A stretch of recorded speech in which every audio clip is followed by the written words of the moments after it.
Hello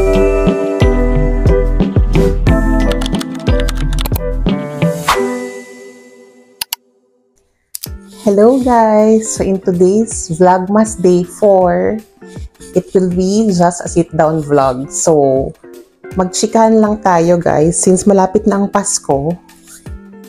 Ilang days na lang ba? 22 days or 23, 24, 20, 22 days before Christmas. So in today's Vlogmas, nag-decide akong gumawa ng Christmas wish list. Medyo ano siya, achievable Christmas wish list. So, eto may listahan ako, guys. So, para sure na hindi ko makalimutan, babasahin ko tong wish list na sinulat ko dito.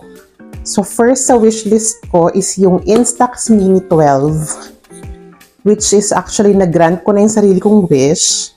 Pero kung kayo gusto nyo ring bumili, I think it's a nice gift idea kasi mapiprint na agad yung, syempre, kapag nag-wish ka ng Instax Mini, kasama na rin dun yung film, which is nice kasi napiprint nyo na yung photos nyo with your family and friends, then you can put it in a journal, slam book, or sa fridge. Di ba pala siyang ma-stick? So, I think it's a nice idea. By the way, guys, before I continue, lahat ng nasa wishlist ko is ililink ko sa Amazon storefront ko. Gagawa ako ng lahat ng items doon. So, i-click nyo na lang kung available siya. Ililink ko lahat sa description. So, yun.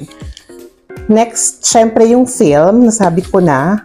And then, another wish is hoodies and sweatshirt. Kasi, syempre, winter season na. So, I think it's a nice idea to gift your friends and loved ones hoodies and sweatshirt. I think nice yung mga nasa Gap. I just mentioned some brand. Maybe mag-check kayo sa H&M, Gap. Mag-link ako lahat kung meron akong mahanap. So, yun. And then, next on my wish list is yung Birkenstocks na Boston. Meron akong specific color na gusto. Insert ko na lang lahat ng photos dito sa vlog ko. And then, ililink ko rin siya. So, yun, para makita nyo. Matagal ko nang gustong bumili ng Birkenstock na Boston, kaso hindi ko ma-justify yung price. Medyo mahal kasi. Lagi naman silang walang masyadong sale. So anyways, isa yan sa mga Christmas wishlist ko. And then next, syempre nasa mga Apple products na tayo. Of course, gusto kong bumili ng Apple case. I think yun na yung pinaka-affordable, yung phone case nila. Meron akong gustong color. I forgot the exact color, pero parang green siya. Pero hindi siya yung typical na green. Basta yun. And then, gusto ko rin yung light pink o kaya yung red nila. Another from the Apple products is Apple Watch. Siyempre, gusto kong kumuha ng latest nila na Apple Watch. I think Series 10 ba yun or 9? Kasi manipis na lang siya. So, isa yun sa mga wish ko. And of course, iPad for editing. And then, yung bago nilang AirPods or yung Max.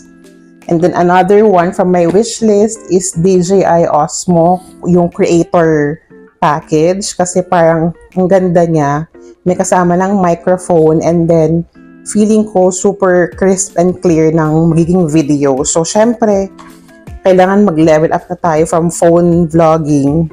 DJI Osmo na yung next. Parang pinaka-handy na kasi siya. Pwede siya sa mga small bag. So, feeling ko madadala ko siya easily. Tapos, hindi siya bulky. And hindi din nakakahiyang mag-film outside. So, yun. DJI Osmo. And then, another one for my wish is, syempre, mga beauty products. Mag-start tayo sa Rhode.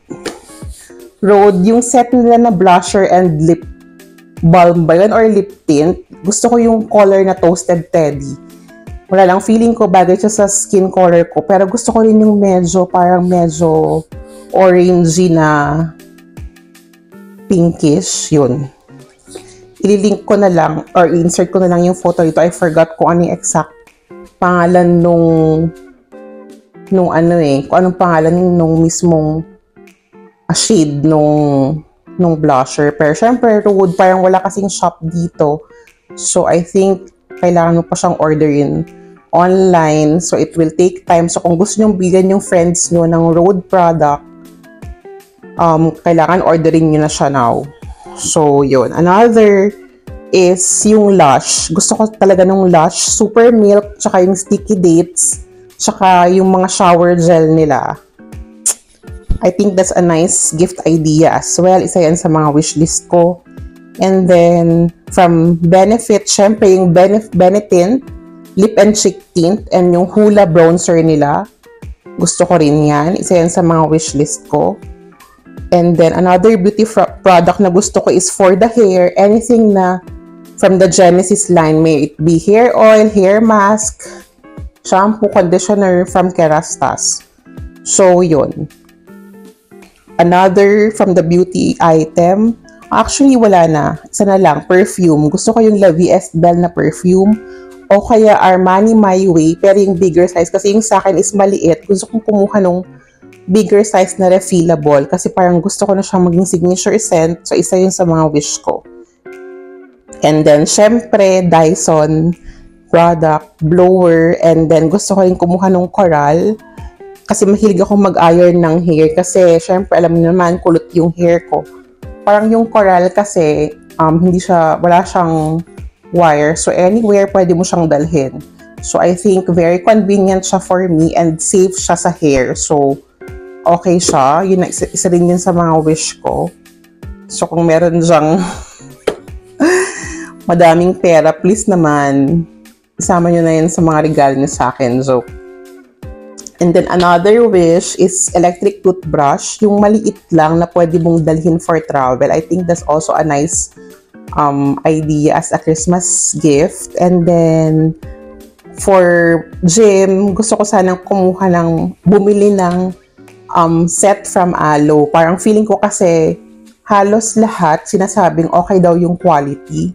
So either Alo or Lululemon na gym set, leggings, or biker shorts. So yun. And then gusto ko rin syempre ng medyo affordable naman is planner. Planner na pwede kong gamitin for work. Yung pwedeng i-refill yung pages niya. Para kasi pag naubos na, at least, pwede mo pa rin i-refill. Pero sana, okay yung, anong tawag dito, yung mismong cover niya.